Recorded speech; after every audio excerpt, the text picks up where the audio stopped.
Hello and welcome to Civil War Weekly, a podcast that answers the question, what happened this week in the American Civil War? I'm your host, Tim Patrick, and this is episode 134, October 9th to October 15th, 1863. Last week, we had a few items, which included a good wrap on the Battle of Chickamauga. We talked about Quantrill continuing to get a well-earned bad reputation at Baxter's Springs. We closed out with an attack by a semi-submerged vessel on the USS New Ironsides, and then we introduced the fully submerged CSS Hunley. This week, we are going to head to Virginia to see what's been going on in that neck of the woods. Amongst other events, we are going to be discussing the Battle of Bristoe Station. First, though, we need to close off loose ends in Louisiana with the Battle of Stirling's Plantation. Before we do that, of course, we do have some Patreon content we need to talk about, and this month we did a memoir review, and this one is going to be James Harvey Kidd and his personal recollections of a cavalryman with Custer's Michigan Cavalry Brigade in the Civil War. So it's actually a very detailed account, very pleasantly surprised with this one. We hadn't done a cavalry memoir quite yet. We'd had a couple infantry.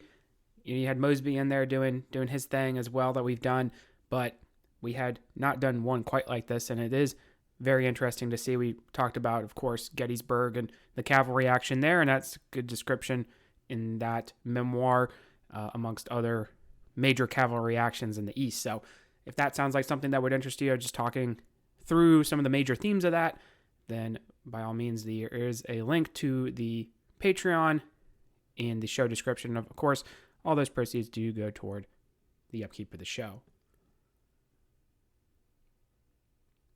When we last left off in Louisiana, the plan had been to engage the rebels in that state, which would hold them down and prevent any joining forces with Magruder in Texas. Once the Union troops had landed at Sabine Pass, they would then effectively cut off the Confederates from Louisiana, forcing them to abandon that state. While there had been a handful of raids conducted along the Mississippi, Major General Francis Herron's division of the 13th Corps would draw the responsibility of heading to the mouth of the Red River, operating a little south of that position. This force would move from the Mississippi to the Atchafalaya River and make things hard for Tom Green's cavalry, as well as Alfred Mouton's Confederate infantry, operating in the Bayou Teche region we talked about when we were referring to the Battle of Irish Bend. Herron would prove to be a little lackluster in this assignment in early September, his division landing at Morganza, Louisiana.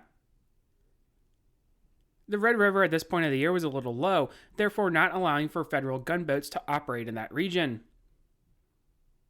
His troops would make contact with Texas cavalry on the 7th and 8th around Stirling's Plantation. Forming into line, the Union infantry would take all day to drive away a numerically inferior number of rebel horsemen. In the dark, they would push to the Atchafalaya River, but the advance would run into enemy artillery, which dissuaded any further advance. Both sides suffered very few in terms of casualties, the Confederates having used the terrain to ambush the Union forces 2 times. Herron's men would essentially sit at their camps at Morganza, but would suffer in terms of sickness, his ranks being depleted, facing heat and lack of available drinking water. His operations would draw the eyes of Tom Green and the cavalry, making sure to always threaten their enemy. On the eastern bank of the Mississippi, Confederate cavalry continued to operate all the way down to the vicinity of Port Hudson. Combine these actions with partisan bands, and it is no wonder Herron would write that there were too many Confederates to deal with. Richard Taylor would grow antsy in the meantime. Now we know, of course, that Grant does not stay in the region, but while he is recovering from a fall, it certainly looks like Banks and Grant will renew their operations. Alexandria and Shreveport were 2 options for a federal offensive, especially since Texas had failed to materialize. Kirby Smith would hold off for any kind of preemptive strikes other than a cavalry raid by the Arizona regiments. In the meantime, Nathaniel Banks would be sitting in New Orleans. He is still going to outrank both Sherman and Grant, and he will want the theater level of control for all forces. Now, this would not necessarily be a bad thing because Banks and Grant essentially did not cooperate during their sieges of Port Hudson and Vicksburg. If there's one guy who's calling the shots and one guy taking control of all the action, then, maybe you could have some kind of coordinated effort that would probably be more productive. However, Banks is soon going to be hindered by Grant and his army leaving. With the Army of the Cumberland holed up at Chattanooga, that would take precedence. Franklin, though, would be in a position to redirect his troops from New Orleans, not being able to land at Sabine Pass. Banks would plan to trap the Confederates between the various armies, Franklin moving up the Bayou Teche, Herron remaining where he was, and Sherman moving overland from Vicksburg, combining with Steele from Little Rock. It would effectively do what they had set out to accomplish earlier in September and move them out of the Pelican State. We should also mention that this is essentially the same plan that the Red River Campaign will be, and that's not going to happen until 1864, though, so keep a bookmark on that. But Franklin's command, led by Ord, would not get off to a good start. As mentioned, there were logistical problems to make an offensive during that time of year, very difficult, so there would not be a lightning strike, and it would be enough time for Taylor to pull his troops back. But puzzlingly, there was not any real movement. Grant's forces were put on hold as they would be needed to shift east. Logistics stopped Franklin. Tom Green, in the meantime, had been advocating a strike back at the Yankees.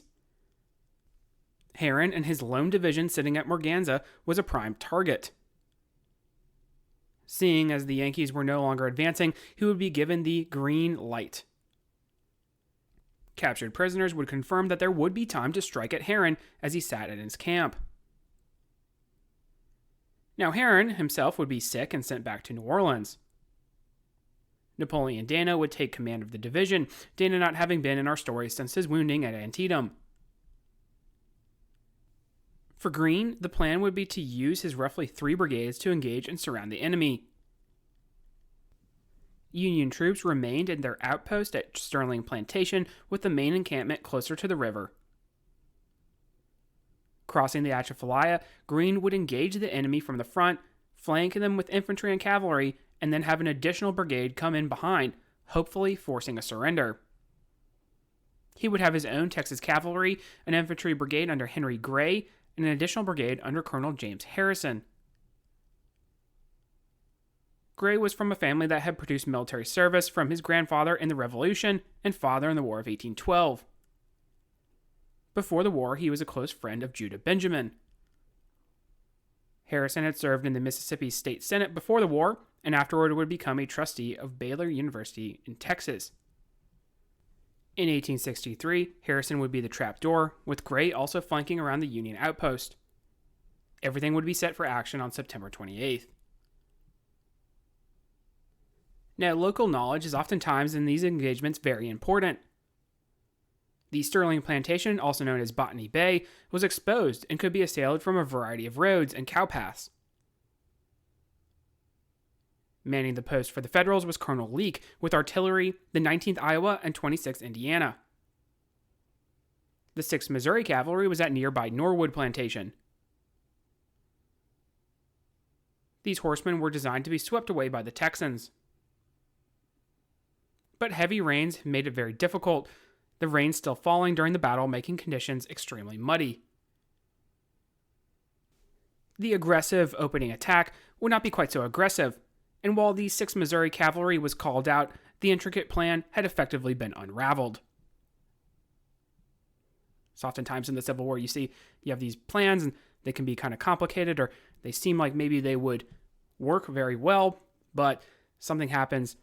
Lack of coordination, and it's really easy in the modern day to say, hey, why didn't they just use a cell phone or use a walkie-talkie, right? Well, these coordinated attacks from a variety of different routes, sometimes they don't work very well.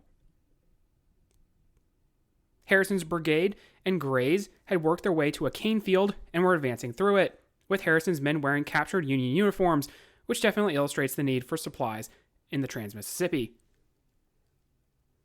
Leake would call out his infantry to make a stand. In the meantime, the main Union camp had been alerted to the action going on at the plantation.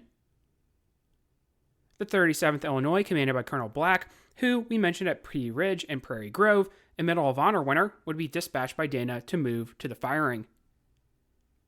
But Black would pause. Gray and his brigade had sealed off the advance from the main federal camp and were skirmishing with his Illinois troops. The way being blocked, Leake would be on his own.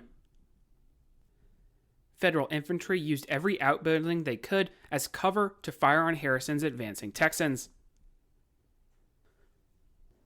The action was recorded as being quite fierce for so little of an engagement, with house-to-house fighting at the plantation. Confederates actually wavered with the Union troops holding fast. It is possible that Leake could have fought his way out, but this would have inflicted heavy casualties on his command. When Texas cavalry arrived, the action would draw to a close, as the only hope for the Northerners was the 6th Missouri, which had been scattered. Leake and many of his men would surrender, some of the command making their way through the woods and back to friendly lines. His command had suffered some 65 battlefield casualties, with 450 surrendering. Greene had suffered some 120 casualties, which was a tough pill to swallow, considering the action was supposed to be relatively bloodless. Dana, in the meantime, had been digging in and preparing for the rebels, and thus Greene would offer a truce to collect the wounded. Now, it was also possible that Dana could have moved out and engaged the tired Confederates, but road conditions were not good, and the enemy was allowed to slip away. Overall, not a whole lot had been accomplished. Greene was still a feared battlefield commander, but Herron's command remained where they were in the meantime. Greene, however, would not remain where he was. His command was shifted again to counter any push that Franklin would conduct moving out from Bisland. Kirby Smith was confused that there was no forward motion in the Bayou Teche region for some time, and even when there was, it was extremely slow. There was some skirmishing between Confederate cavalry and Louisiana and Texas regiments loyal to the Union. The presence and lead element of these units was important because they had local knowledge of the regions and perhaps even regions where Banks wanted to go. The kind of joint operation that Banks was looking for was not going to materialize. Grant was gone, as was the majority of his army. But even with their loss, it might have been possible to accomplish some of the goals. His Army of the Gulf would continue in their conquest of Louisiana, or they could turn west and invade Texas. We will pause with that thought in mind and revisit this region in a future episode. So we need to do a little bit of backtracking in order to reach our destination in Virginia today. It's been quite some time since we had checked in with the Army of Northern Virginia and the Army of the Potomac. When we last left off, Robert E. Lee had escaped out of Williamsport, Maryland, and then again in the Loudoun Valley to make it to Culpeper Courthouse. George Meade's Union Army had trailed, ending up in the familiar territory around Warrenton. Despite having won a victory in Pennsylvania, Meade had managed to draw the disappointment of Lincoln and Halleck in the following days, although Halleck had warmed at least a little. I really do kind of get the dad's not mad, he's just disappointed vibe from Lincoln, though. Even though his army had been severely depleted, Meade was willing to press Lee and maybe throw his men into a new offensive, assuming he could use his cavalry effectively against the gray-clad enemy. By the end of July, he would roll out a plan to move his men across the Rappahannock, with Slocum and the 12th Corps securing Kelly's Ford, and Newton's 1st Corps securing fords closer to Brandy Station. Already this area had seen its fill of action, so we should be very familiar with the names. John Buford would press beyond the area around Brandy Station. Meade realized that for his army to advance, he would need to open up the Orange and Alexandria Railroad, whose bridge had been previously destroyed. Securing a foothold on the rebel side of the river would allow for the engineers to accomplish this task. Lee had already decided that he needed to pull back to the Rapidan, though, Culpeper not really being conducive to a defensive stand. I've actually seen it where the terrain in that particular area is not good terrain. You're coming down from the north. It's a higher ground, so obviously you don't want to be on lower ground when somebody is attacking you not going to be conducive to a kind of defense. So that's kind of the rationale, just the shape of the terrain.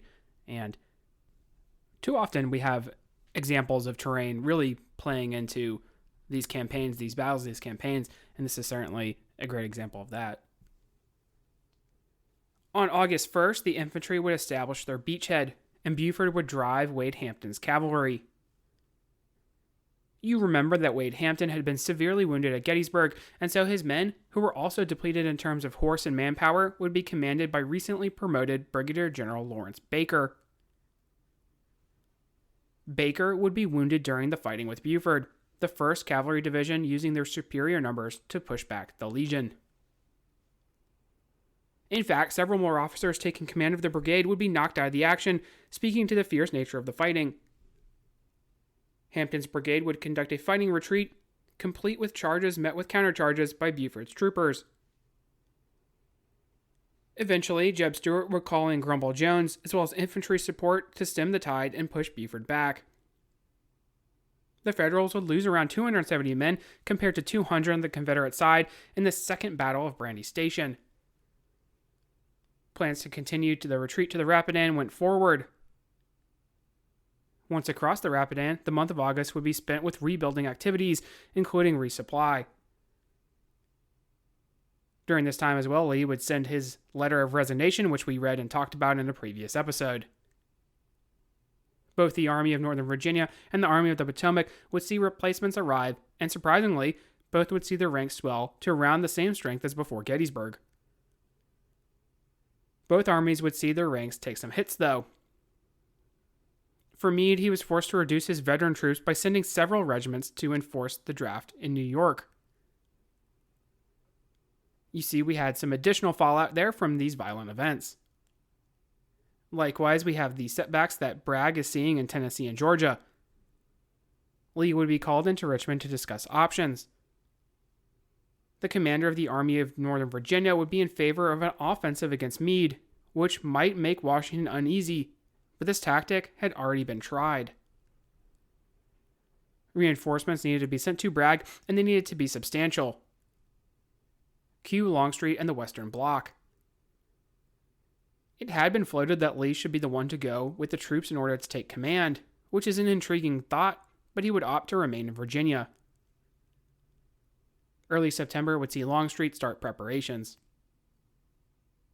I've actually seen it argued that Lee taking command in that region would have been probably the best thing that they could have come up with. You know, Longstreet, as we saw in Chickamauga, was not as effective, and then if Lee had been able to kind of solidify, although there is a counter argument to that army was so fractured in terms of their officer structure, thanks to Bragg and his kind of heavy-handed tactics against some of his officers, that it wouldn't have made a difference. But having Lee go down there and come up with a plan might have been an interesting thought, and certainly if he had left Longstreet, say, in charge of the army in Virginia, Longstreet, we know, is pretty good at defense, so it might have worked out. But it's one of those what-ifs that we talk about when it comes to the Civil War. On September 13th, Alfred Pleasonton would be tasked with crossing the Rappahannock and probing toward Culpeper to ascertain the intentions of the enemy and possibly confirm if Longstreet had in fact gone south. Accompanying his 3 divisions would be the 2nd Corps, commanded by Gouverneur Warren. Warren having taken over for Alexander Hayes, despite his good performance on the 3rd day at Gettysburg. Buford and Kilpatrick would cross the Rappahannock and drive on Culpeper from the regions of the old Brandy Station battlefield. Gregg's division would also cross and converge from the north. Stuart would need to be on the defensive for a time, at least long enough for Confederate stores to be transported south by train. The battle would begin with rebel cavalry acting as they did in August, attempting to slow the enemy horsemen. Sections of the command would set up with artillery to the east and to the south of town. Southern guns would prove effective against the northern troops. The 2nd New York, as well as Custer's brigade, would move to eliminate the threat. Custer would actually be wounded in this action with a shot landing near him, leading the charge from the front, as always. A rebel gun was taken as the Confederates were forced to retreat. Another was taken as the 1st Vermont followed up the attack. Again, south of town, the Confederates would make a stand. This time, Union artillery would drive them. Supplies having been evacuated, the fighting would cease, with both sides having casualties with a little over 100. Meade would not know what to make of the action and remain inactive for the time being. Part of the problem was that both armies were sort of handcuffed.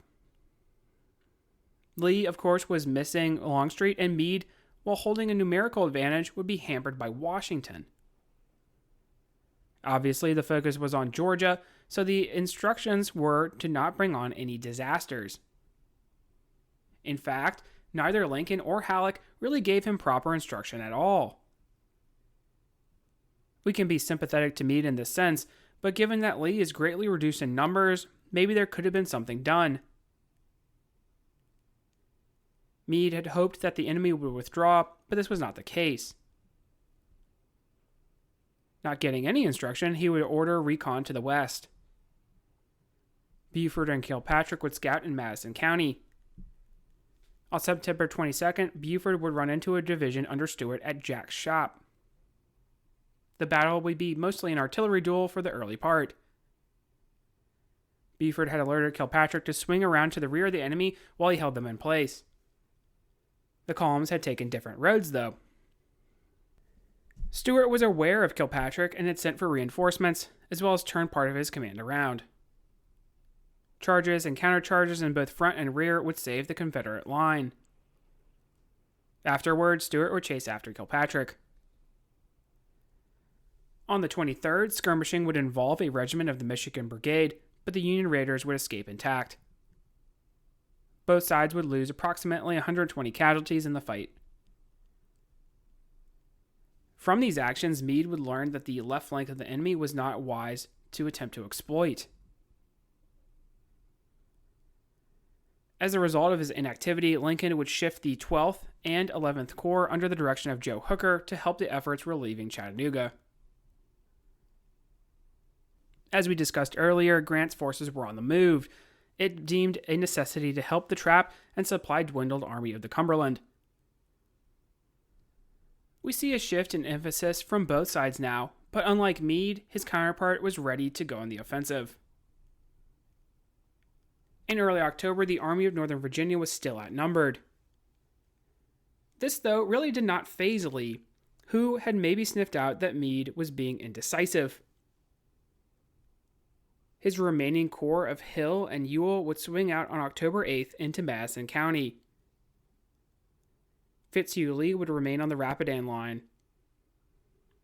Meade had already planned a forward thrust by Buford's cavalry along with the 1st and 6th Corps.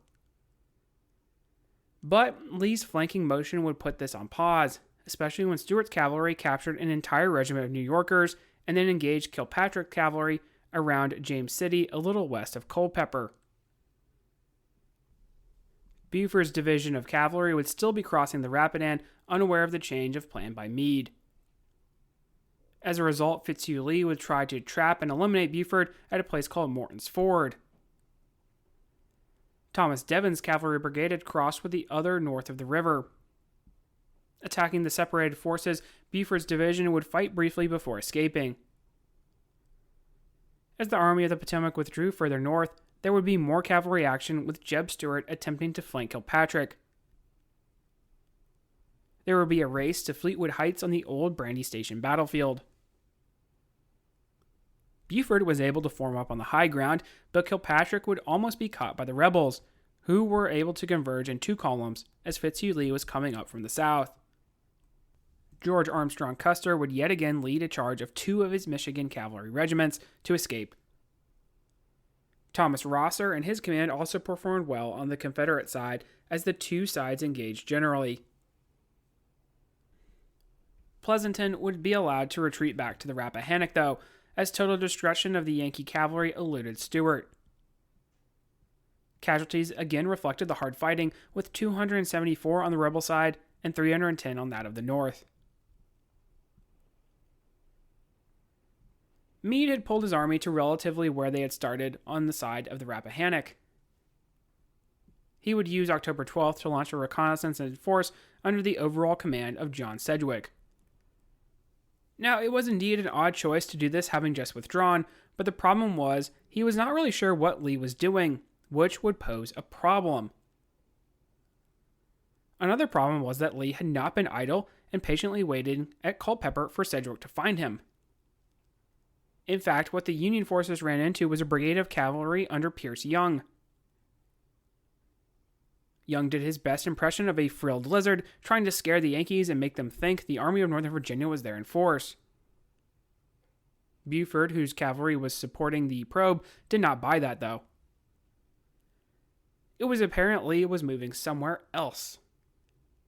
That somewhere was the right flank protected by the 3rd Division of Union Cavalry under David McMurtry Gregg. Now, you might be wondering, actually, at this point, why exactly, with these reduced numbers, is Robert E. Lee doing this? Why is he conducting an offensive action? And that is a fair question, and it can be summed up pretty easily with Robert E. Lee is a fan of offensive action. He does not like being on the defensive. We see even in the latter stages of the war, he's trying to come up with some way in which he can attack, even if he's sort of on the defensive for the most part. And I think we can also take a look at what he knows about Meade. And the best example that he's going to have of Meade is Gettysburg. And Meade, we know in that battle, fought primarily a defensive action, right? So there was not a whole lot of room for offensive capability in that battle. And certainly afterwards, he doesn't really follow it up either. So we can also maybe think that Lee is discounting Meade and his offensive capability. So with that off the table, and he knows he's going to be defensive, then even though he's down to just 2 corps, he doesn't have Longstreet anymore, he might be able to make something happen and at least kind of turn the tide in this theater. Ewell and Hill would be moving on parallel routes, trying to gain Meade's rear. They would brush by the cavalry, forcing their way across the Rappahannock, which was not where Meade wished them to be. Lack of accurate reporting actually led the Army of Northern Virginia having stolen a march on the Federals, which would lead Meade to order a retreat back in the direction of Centerville. Remember, too, that Meade has been instructed not to have any kind of disaster happen, right? So a Confederate force, even if it's not as many men as he has, coming up in his rear and being pretty close to Washington. We talked about Centerville when we talked about the Manassas campaigns. If they're able to get there, that's pretty close to Washington, and not that Lee would have been able to take Washington with a reduced army, but that's not going to look well for the Lincoln administration either. So Meade is trying not to have that happen. He was only sure that Stuart had forced his way across the river, and so Lee's whereabouts were still unknown. It was possible Meade's flank or rear could be exposed, creating the necessity for retreat, regardless of how Washington felt about it. Different routes were selected for various units, moving the men back to where they would potentially reach Bristoe Station, a stop on the Orange and Alexandria Railroad. Lee, who was at Warrenton, would wish to have concrete evidence that Meade was still trying to escape, as opposed to converging his forces on the Gray Fox. Stuart would move forward to scout the area and actually find himself with a large amount of men in between the moving columns of the enemy. William French and the 3rd Corps would be blocking his route to friendly lines around Warrenton. Part of Stuart's command under Lunsford Lomax of Fitzhugh Lee's command would try to delay French. Brigades under Collis and de Trobriand would drive away the cavalry, thus ensuring that Stuart would have to spend the night trapped. Luckily, Lee was alerted to the danger and started moving his men. Following up on the 3rd Corps would be the 2nd Corps commanded by Warren. Warren and his men would be stationed around Auburn, crossing Cedar Run. It would be here that Lomax would try again on October 14th, attacking the Federal pickets of the 10th New York Cavalry. The 10th would hold up Lomax, mounting a charge before peeling back toward Gregg's main body of cavalry, trying to screen Warren's troops. Caldwell had made it across, Hayes and Webb following up with their divisions. Stuart, sensing that the infantry was on the way to the rescue, would decide to unlimber his artillery and fire shells into Caldwell's resting division.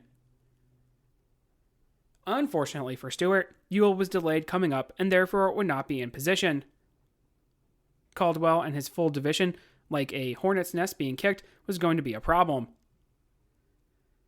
The 1st North Carolina Cavalry would launch a spoiling charge at the oncoming skirmish lines, and while pushing back one line, a second would form a circle of bayonets, stopping the charge and mortally wounding Colonel Ruffin of the 1st. Stuart, though, was able to escape. But Caldwell was not out of the woods. His division would be the target of Ewell having finally arrived. Ewell would decide to try a double envelopment, roads swinging east and early north. In the meantime, artillery would open up on Caldwell, his men on a strong position known as Coffee Hill. For a while, the cannon would exchange shots, but it was apparent to Caldwell that the Confederates were trying to work their way behind him and maybe cut off his retreat. At the right time, following all the baggage of the 2nd Corps making across Cedar Run, he would begin to move after the rest of the Corps. To illustrate just how close Ewell came to seriously hampering the Federals, Brooks' brigade would have to run a gauntlet of artillery and skirmish fire to escape. They would suffer some 130 casualties, mostly men who were trapped by Ewell. The rebels would chase after Warren, nipping at his heels, but eventually the Johnnies would give up the chase, realizing the opportunity was lost. What we just described was the Battle of Auburn, connected with the Battle of Bristoe Station, which we will close out on, because while Ewell was going to the assistance of Stuart, A.P. Hill was making mischief of his own. Hill was feeling aggressive, which probably could have been useful at Gettysburg. With the Army of the Potomac withdrawing, he would wish to capitalize. His men found themselves at a place called New Baltimore, and from there they could move further east toward Bristoe Station on the Orange and Alexandria Railroad. Crucially, there would be no cavalry to feel out what lay before them. Stuart was occupied, commanding Hampton's division personally, and Fitzhugh Lee's division was likewise scattered. Henry Heath and his division would be leading the way.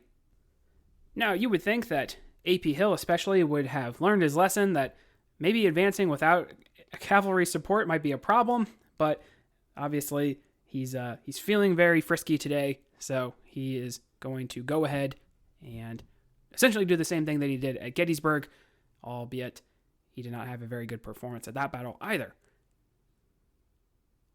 We have some new faces, which I want to go over more in depth with in a future episode, as obviously with Gettysburg as well, we had a depletion in the officer ranks. John Cook would lead a brigade of North Carolina regiments from the defenses of Richmond, Cook having served ably as a regimental commander. William Kirkland, who had seen action in the Valley and out west, would lead the remnants of Pettigrew's brigade, with Joseph Davis and Henry Walker commanding Archer's and Brockenbrow's combined brigades. Hill would move these men in the direction of the station and the 5th Corps. Meade had ordered Sykes and his command to remain in supporting distance of Warren, who is still having Ewell advancing in his wake. Hill would deploy Heath's division in a line of battle, leaving Davis in reserve. Artillery would deploy and shell the 5th Corps troops who were milling about. This expedited their departure, with only Crawford's division lingering under the command of Irish-born Buck McCandless. With Heath's men having been deployed, Hill resolved to continue his advance, but was met by skirmishers of the 2nd Corps following the railroad. These men were the 1st Minnesota of Webb's division making contact with the rebels. This paused Hill briefly, calling for reinforcements from Richard Anderson's division, which included Perry and Carnot Posey's brigade. In the meantime, Warren was forming a line of battle behind a railroad embankment, which made up of Webb's division as well as Hayes's. A.P. Hill, on the other hand, had continued the pursuit, with the original orders to swing north at the escaping Federals, some of which were belonging to the 5th Corps. One brigade would adhere to these directions while the main battle line realized that there were troops in their front. 2 more regiments had joined the 1st Minnesota in skirmishing, but the weight of the Confederate assault had driven them back. The Gophers had been occupying a small knoll that, despite the battery commander's wishes, was directly occupied by A.P. Hill. Federal guns setting up on high ground beyond the railroad cut would be an issue. Also an issue would be the relatively open ground that Kirkland and Cooke were now forced to advance across. Their assaults would attract fire from the various regiments, ending in a bloody repulse. Two of Kirkland's regiments would find a soft spot in Warren's line, turning very briefly his right, but with no support, that attempt would come up empty. McIntosh's battery, who had occupied the knoll, was captured, the gunners unable to get their pieces off the field before the aggressive Alex Hayes ordered a counterattack. Confederate snipers also needed to be cleared, as they mortally wounded Brigade Commander James Mallon. But the battle seemingly would not be over despite Cooke and Kirkland's failure. Ewell's command would start to form up, but would take a long time in doing so, joined by Carnot Posey and Perry. Artillery would duel in the dwindling daylight, which would not provide too much other than the mortal wounding of Carnot Posey, who was hit in the thigh by a shell fragment. John B. Gordon would attempt to chase after the Federal supplies supported by Northern cavalry, disobeying orders in the process, but he would not catch them. Warren would be allowed to slip away in the night, with a planned Confederate assault finally with the overwhelming weight needed, catching nothing but air in the morning of the 15th.